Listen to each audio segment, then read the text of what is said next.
നമസ്കാരം. എല്ലാ കൂട്ടുകാർക്കും സോഷ്യൽ സയൻസ് ക്ലാസ്സിലേക്ക് സ്വാഗതം. നമ്മൾ പരിചയപ്പെട്ടുകൊണ്ടിരിക്കുന്നത് അധ്യായം 12 ഭൂമിയിലെ ജലം. കഴിഞ്ഞ ക്ലാസ്സിൽ നമ്മൾ എന്തൊക്കെയാണ് ചർച്ച ചെയ്തത്? വിവിധ തരം കിണറുകളെ കുറിച്ച് മനസ്സിലാക്കി. ഏതൊക്കെയാണ് വിവിധ തരം കിണറുകൾ? തുറന്ന കിണർ അഥവാ ഓപ്പൺ വെൽ, കുഴൽ കിണർ അഥവാ ട്യൂബ് വെൽ, അരിപ്പ കിണറുകൾ അഥവാ ഫിൽറ്റർ പോയിന്റ് വെൽ, ആർട്ടീഷ്യൻ കിണറുകൾ അഥവാ ആർട്ടീഷ്യൻ വെൽ. അത് മാത്രമല്ല, സുരംഗ കിണറുകളെ കുറിച്ചും നമ്മൾ ചർച്ച ചെയ്തു. പിന്നെ എന്തൊക്കെ കാര്യങ്ങളാണ് നമ്മൾ ഡിസ്കസ് ചെയ്തത്? നീരുറവകളെ കുറിച്ചും ഗീസറുകളെ കുറിച്ചും നമ്മൾ കഴിഞ്ഞ ക്ലാസ്സിൽ മനസ്സിലാക്കി. കഴിഞ്ഞ ക്ലാസ്സിൽ എടുത്ത പാഠഭാഗങ്ങൾ നിങ്ങൾ വായിച്ച് മനസ്സിലാക്കിയെന്ന് കരുതുന്നു. ഇന്ന് നമുക്ക് പുതിയൊരു ടോപ്പിക്കിലേക്ക് പ്രവേശിക്കാം. ഇന്നത്തെ ക്ലാസ്സിലേക്ക് പ്രവേശിക്കുന്നതിന് മുൻപ് ഞാനൊരു പത്രവാർത്ത നിങ്ങളെ വായിച്ചു കേൾപ്പിക്കാം. ശേഷം നമുക്ക് വിഷയത്തിലേക്ക് പ്രവേശിക്കാം. ഇന്ത്യയിൽ നിന്നുള്ള സോക്കാർ തണ്ണീർത്തട ശേഖരം റംസാർ പട്ടികയിൽ ഇടം പിടിച്ചു. റംസാർ പട്ടികയിൽ ഇടം നേടിയ സോക്കാർ തണ്ണീർത്തട ശേഖരം കേന്ദ്രഭരണ പ്രദേശമായ ലഡാക്കിലാണ് സ്ഥിതി ചെയ്യുന്നത്. 438 ഹെക്ടർ വിസ്തൃതിയുള്ള സ്റ്റാർ സപുക്സോ എന്ന ശുദ്ധജല തടാകവും 1800 ഹെക്ടർ വിസ്തൃതിയുള്ള സോക്കാർ എന്ന അതിലവണ ജല തടാകവും ചേർന്നതാണ് സോക്കാർ തണ്ണീർത്തട ശേഖരം. ലഡാക്കിൽ നിന്നും റംസാർ പട്ടികയിൽ ഇടം പിടിക്കുന്ന രണ്ടാമത്തെ തണ്ണീർത്തടമാണ് സോക്കാർ തണ്ണീർത്തട ശേഖരം. ഇന്ത്യയിൽ നിന്നും റംസാർ പട്ടികയിൽ ഇടം പിടിച്ച 42ാമത്തെ തണ്ണീർത്തടമാണ് സോക്കാർ തണ്ണീർത്തട ശേഖരം. ഇതോടെ ഇന്ത്യയിലെ ആകെ റംസാർ പ്രദേശങ്ങളുടെ എണ്ണം 42ആയി. ഞാൻ വായിച്ചു കേൾപ്പിച്ച പത്രവാർത്ത നിങ്ങൾ എല്ലാവരും ശ്രദ്ധിച്ചു കേട്ടു എന്ന് കരുതുന്നു. എന്തൊക്കെയാണ് ആ വാർത്താ ഭാഗത്തിൽ പറയുന്നത്? ലഡാക്കിൽ നിന്നുള്ള ഒരു തണ്ണീർത്തടം റംസാർ പട്ടികയിൽ ഇടം പിടിച്ചു. ഇന്ത്യയിൽ നിന്നുള്ള 42ാമത്തെ റംസാർ പ്രദേശമാണ് സോക്കാർ തണ്ണീർത്തട ശേഖരം. എന്താണ് തണ്ണീർത്തടം? എന്താണ് റംസാർ പ്രദേശം? എന്താണ് റംസാർ പട്ടിക? തണ്ണീർത്തടങ്ങളെ കുറിച്ചും റംസാർ പട്ടികയെ കുറിച്ചുമൊക്കെ നിങ്ങൾക്ക് അറിയണ്ടേ? ഇന്നത്തെ ക്ലാസ്സിൽ നമ്മൾ തണ്ണീർത്തടങ്ങളെ കുറിച്ചാണ് മനസ്സിലാക്കാൻ പോകുന്നത്. ഇന്നത്തെ ടോപ്പിക് തണ്ണീർത്തടങ്ങൾ അഥവാ വെറ്റ് ലാൻഡ്സ്.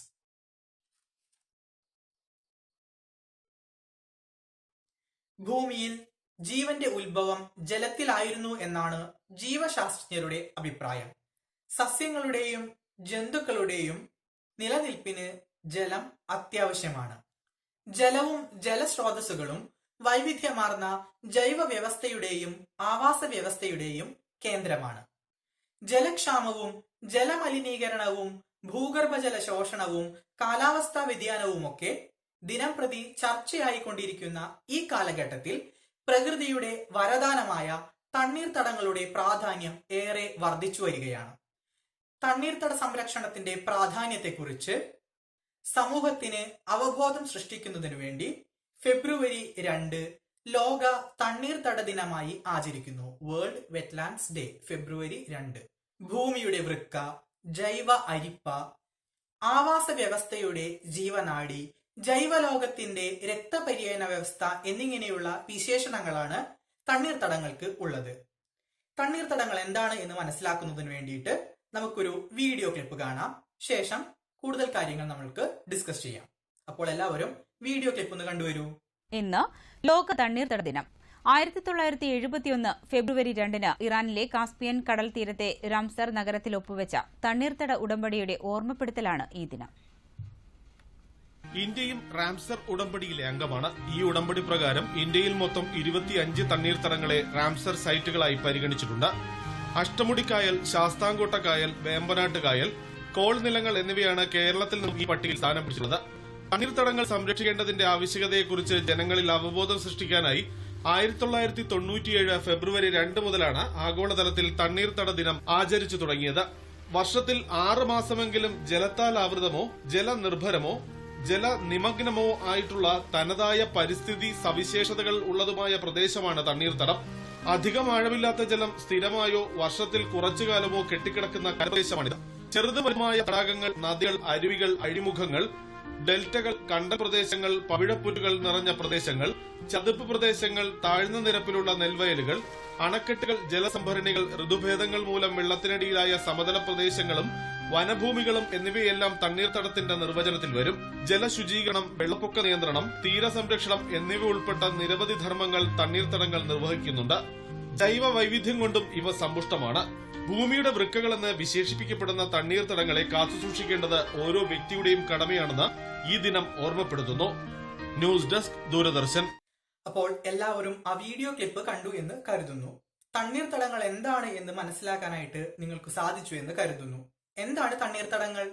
1971 ഇറാനിലെ റംസാറിൽ നടന്ന സമ്മേളന തീരുമാനപ്രകാരം തണ്ണീർത്തടങ്ങളുടെ നിർവചനം ഇപ്രകാരമാണ്: ചതുപ്പ് നിറഞ്ഞതോ വെള്ളക്കെട്ട് നിറഞ്ഞതോ ആയ പ്രദേശം, പ്രകൃത്യാലുള്ളതോ മനുഷ്യനിർമ്മിതമോ സ്ഥിരമായോ താൽക്കാലികമായോ ജലം ഒഴുകുന്നതോ കെട്ടിക്കിടക്കുന്നതോ ആയ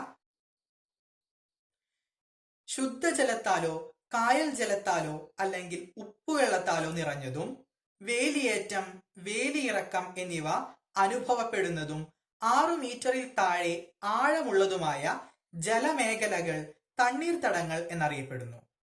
ഇത്തരം പ്രദേശങ്ങളിൽ ജലസസ്യങ്ങൾ അല്ലെങ്കിൽ ജലത്തിൽ വളരുന്നതിന് അനുയോജ്യമായ രൂപഘടനയുള്ള സസ്യങ്ങൾ ഉണ്ടായിരിക്കുകയും വേണം. വർഷത്തിൽ 6 മാസമെങ്കിലും ജലത്താൽ ആവൃതമോ ജലനിർഭരമോ ജലത്തിൽ മുങ്ങിക്കിടക്കുന്നതോ ആയ തനതായ പാരിസ്ഥിതിക സവിശേഷതകൾ ഉള്ളതുമായ ഭൂപ്രദേശമാണ് തണ്ണീർത്തടം.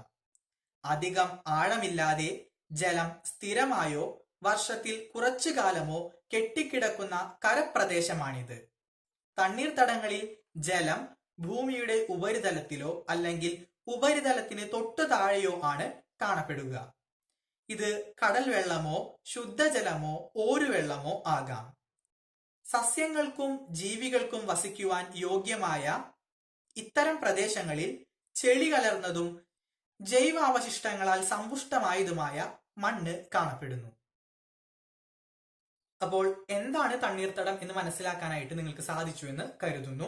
ചെറുതും വലുതുമായ തടാകങ്ങൾ, നദികൾ, അരുവികൾ, അഴിമുഖങ്ങൾ, കായലുകൾ, ചതുപ്പുനിലങ്ങൾ, പവിഴപ്പുറ്റുകൾ, കണ്ടൽ വനങ്ങൾ, ഡെൽറ്റ പ്രദേശങ്ങൾ, താഴ്ന്ന നിരപ്പിലുള്ള നെൽവയലുകൾ, ജലസംഭരണികൾ, അണക്കെട്ടുകൾ, ഋതുഭേദങ്ങൾ മൂലം വെള്ളത്തിനടിയിലായി പോയ സമതല പ്രദേശങ്ങളും വനഭൂമികളും, ഉപ്പളങ്ങൾ, കല്ലുവെട്ടുകുഴികൾ, ഖനനത്തിന് ശേഷം അവശേഷിക്കുന്ന വെള്ളം നിറഞ്ഞ കുഴികൾ, ചെമ്മീൻ കെട്ടുകൾ തുടങ്ങിയവയെല്ലാം തന്നെ തണ്ണീർത്തടങ്ങൾക്ക് ഉദാഹരണങ്ങളാണ്.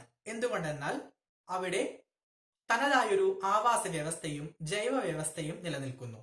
സവിശേഷതയാർന്ന വെള്ളം, മണ്ണ്, ജീവിവർഗങ്ങൾ, സസ്യവർഗങ്ങൾ എന്നിവയെല്ലാം തന്നെ കാണുന്നത് കൊണ്ട് ഇവയെല്ലാം തന്നെ തണ്ണീർത്തടങ്ങൾക്ക് ഉദാഹരണമാണ്. തണ്ണീർത്തടങ്ങളുടെ സംരക്ഷണാർത്ഥം യുനെസ്കോയുടെയും international union for the conservation of nature എന്ന സംഘടനയുടെയും നേതൃത്വത്തിൽ 157 ലോകരാഷ്ട്ര പ്രതിനിധികൾ പങ്കെടുത്ത ഒരു സമ്മേളനം 1971 ഫെബ്രുവരി 2 ഇറാനിലെ റംസാർ എന്ന നഗരത്തിൽ സംഘടിപ്പിക്കപ്പെട്ടു. തണ്ണീർത്തടങ്ങളുടെ സംരക്ഷണത്തിനു വേണ്ടി അവർ അംഗീകരിച്ച ഉടമ്പടിയാണ് റംസാർ ഉടമ്പടി അഥവാ റംസാർ അക്കോർഡ് എന്ന് അറിയപ്പെടുന്നത്. 1975 നിലവിൽ വന്ന റംസാർ ഉടമ്പടിയിൽ ഇതുവരെ 167 രാജ്യങ്ങൾ ഒപ്പുവെച്ചിട്ടുണ്ട്. എന്താണ് റംസാർ പട്ടിക എന്ന് നമ്മൾക്ക് മനസ്സിലാക്കാം. വിവിധ രാജ്യങ്ങളിലെ അതീവ പ്രാധാന്യമുള്ള തണ്ണീർത്തടങ്ങളുടെ പട്ടികയാണ് റംസാർ പട്ടിക. പാരിസ്ഥിതികമായും ജൈവ വൈവിധ്യപരമായും ഉള്ള സവിശേഷതകളും പ്രാധാന്യവും മുൻനിർത്തിയാണ് തണ്ണീർത്തടങ്ങളെ റംസാർ പട്ടികയിൽ ഉൾപ്പെടുത്തുന്നത്. റംസാർ പട്ടികയിൽ ഉൾപ്പെട്ട പ്രദേശങ്ങൾ റംസാർ പ്രദേശങ്ങൾ എന്നുകൂടി അറിയപ്പെടുന്നുണ്ട്. ഇന്ത്യയിൽ നിന്നും റംസാർ പട്ടികയിൽ ഉൾപ്പെട്ട ആദ്യത്തെ തണ്ണീർത്തടമാണ് ചിൽക്ക തടാകം. ചിൽക്ക തടാകം സ്ഥിതി ചെയ്യുന്നത് ഒഡീഷയിലാണ്. കേരളത്തിൽ നിന്നും റംസാർ പട്ടികയിൽ ഇടം പിടിച്ച ആദ്യത്തെ തണ്ണീർത്തടം അഷ്ടമുടിക്കായലാണ്. കേരളത്തിലെ വേമ്പനാട്ടുകായലും ശാസ്താംകോട്ട തടാകവും റംസാർ പട്ടികയിൽ ഇടം പിടിച്ചിട്ടുണ്ട്.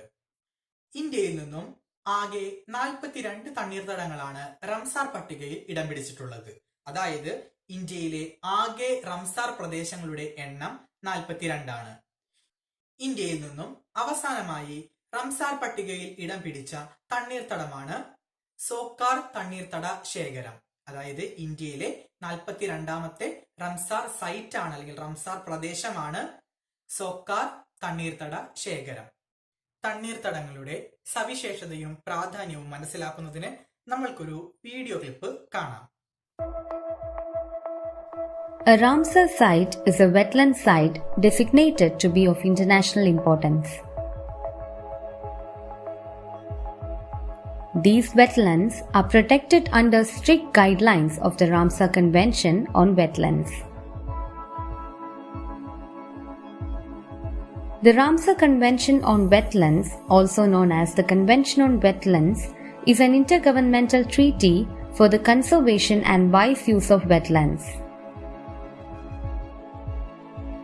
The convention, signed in 1971 by UNESCO in the Iranian city of Ramsar, is one of the oldest intergovernmental accords for preserving the ecological character of wetlands. Over 170 countries are now party to the Ramsar Convention. There are over 2,400 Ramsar sites around the world, covering over 2.5 million square kilometers. Wetlands are among the world's most productive environments. These are areas where water is the primary factor controlling the environment and the associated plant and animal life. Wetlands provide a wide range of important resources and ecosystem services such as food, water, fiber, groundwater recharge, water purification, flood moderation, erosion control, and climate regulation. They hold high concentrations of birds, mammals, reptiles, amphibians, fish, and invertebrate species. However, they continue to be among the world's most threatened ecosystems owing mainly to ongoing drainage, conversion, pollution, and overexploitation of their resources.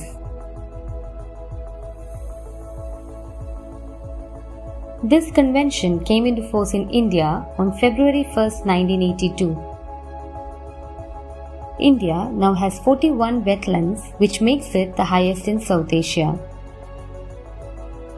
Recently, the Kabartal in Bihar, Lonar Lake in Maharashtra, and Sur Sarovar in Agra were added to the list of recognized Ramsar sites.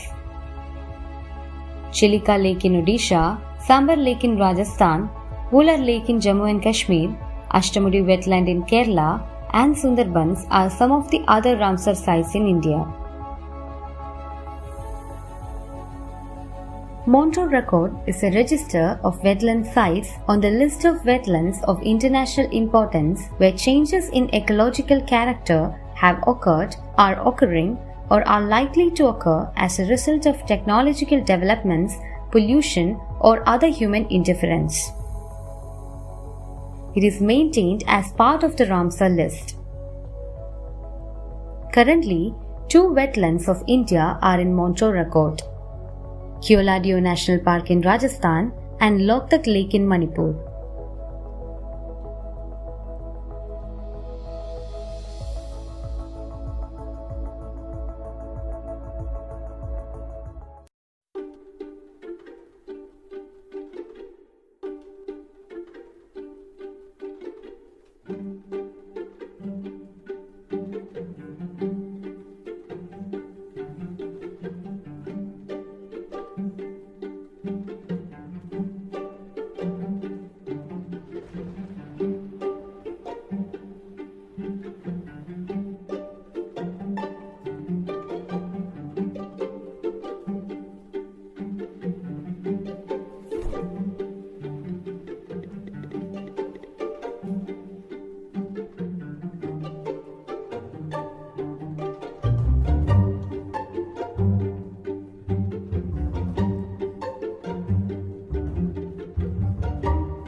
pasi tobelela yawe abongi na nkembo.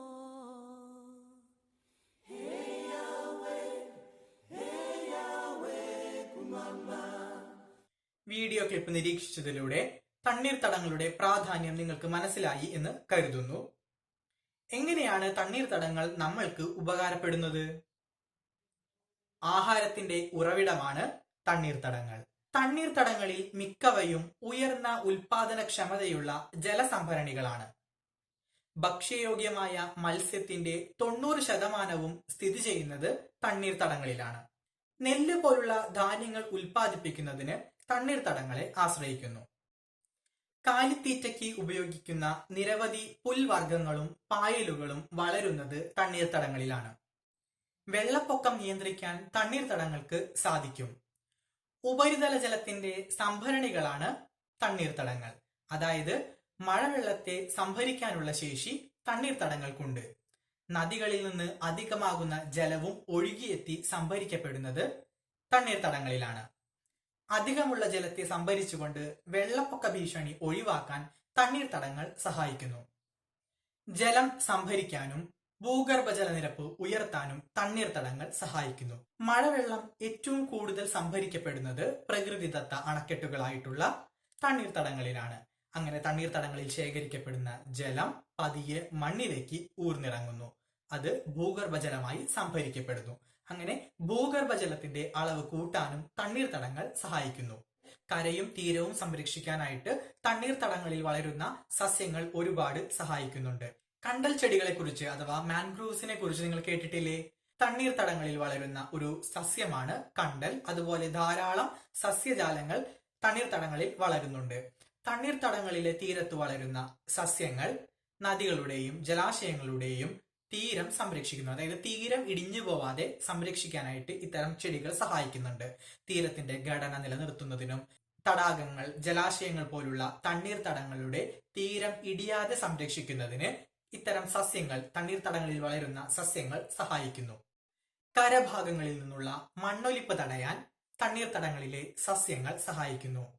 ഒഴുകിവരുന്ന എക്കൽ മണ്ണിനെ തടഞ്ഞു നിർത്താൻ കരയോടോ തീരത്തോടോ ചേർന്ന് വളരുന്ന തണ്ണീർത്തടത്തിലെ സസ്യങ്ങൾ സഹായിക്കുന്നു.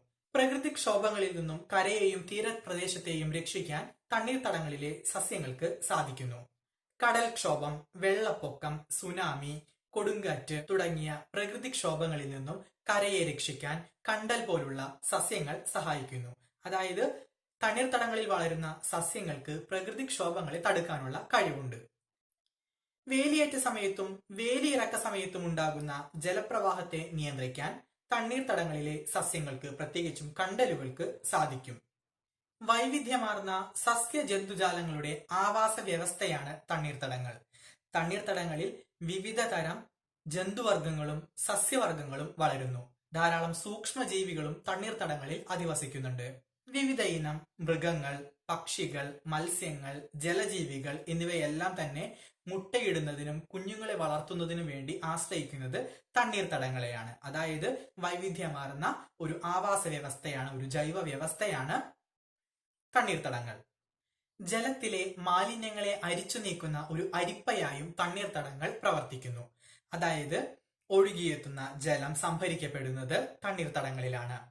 തണ്ണീർത്തടങ്ങളിലെ മണ്ണും സസ്യങ്ങളും സൂക്ഷ്മജീവികളും ജലത്തിലെ മാലിന്യങ്ങളെ വിഘടിപ്പിക്കുകയോ ആഗിരണം ചെയ്യുകയോ ചെയ്യുന്നു. അങ്ങനെ ആ ജലം ശുദ്ധിയാകുന്നു. അങ്ങനെ ശുദ്ധമാകുന്ന ജലമാണ് ഊർന്ന് താഴോട്ടിറങ്ങി ഭൂഗർഭജലമായിട്ട് മാറുന്നത്. അതായത് ജലത്തിലെ മാലിന്യങ്ങളെ അരിച്ചെടുക്കുന്ന ഒരു ജൈവ അരിപ്പയായി തണ്ണീർത്തടങ്ങൾ പ്രവർത്തിക്കുന്നു.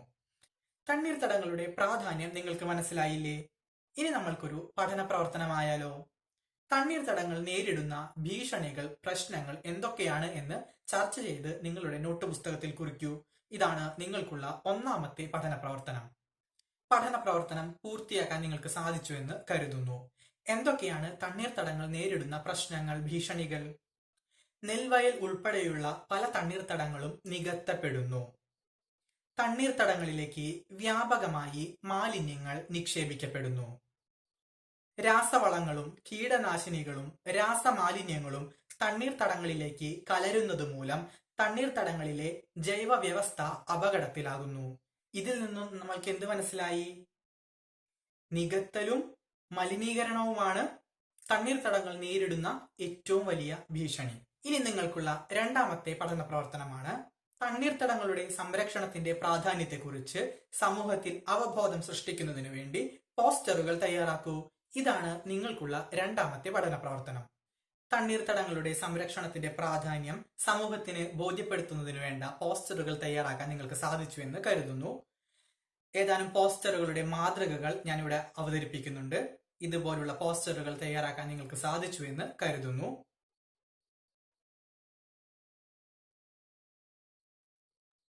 അപ്പോൾ ഇന്നത്തെ ക്ലാസ്സിൽ നമ്മൾ എന്തൊക്കെയാണ് മനസ്സിലാക്കിയത്? എന്താണ് തണ്ണീർത്തടങ്ങൾ എന്ന് മനസ്സിലാക്കി. എന്താണ് തണ്ണീർത്തടങ്ങൾ? ഉപരിതല ജലം സംഭരിക്കപ്പെടുന്ന സ്വാഭാവിക ഇടങ്ങളാണ് തണ്ണീർത്തടങ്ങൾ. തണ്ണീർത്തടങ്ങളുടെ പ്രാധാന്യത്തെക്കുറിച്ച് നമ്മൾ മനസ്സിലാക്കി. തണ്ണീർത്തടങ്ങൾ സംരക്ഷിക്കപ്പെട്ടില്ല എങ്കിൽ ജലക്ഷാമം ഉണ്ടാകും. ഭൂഗർഭ ജലനിരപ്പ് താഴുന്നത് മൂലം ജലക്ഷാമം ഉണ്ടാകും. കാലാവസ്ഥാ വ്യതിയാനം ഉണ്ടാകും. ഭക്ഷ്യ ദൗർലഭ്യം ഉണ്ടാകും. ശുദ്ധജലത്തിന് ദൗർലഭ്യം ഉണ്ടാകും. പല സസ്യജന്തുജാലങ്ങളുടെയും വംശനാശം സംഭവിക്കും എന്നൊക്കെ നമ്മൾ മനസ്സിലാക്കി അല്ലെ? ഇനി തുടർ പ്രവർത്തനത്തിനുള്ള സമയമാണ്. ഇന്ത്യയിലെ റംസാർ പ്രദേശങ്ങളുടെ പട്ടിക നിങ്ങൾ തയ്യാറാക്കുക. കേരളത്തിൽ നിന്നുള്ള റംസാർ പ്രദേശങ്ങളെക്കുറിച്ച് ഒരു ലേഖനം എഴുതൂ. ഇവ രണ്ടുമാണ് നിങ്ങൾക്കുള്ള തുടർ പ്രവർത്തനങ്ങൾ. അടുത്ത ക്ലാസ്സിൽ വീണ്ടും കാണാം. നമസ്കാരം.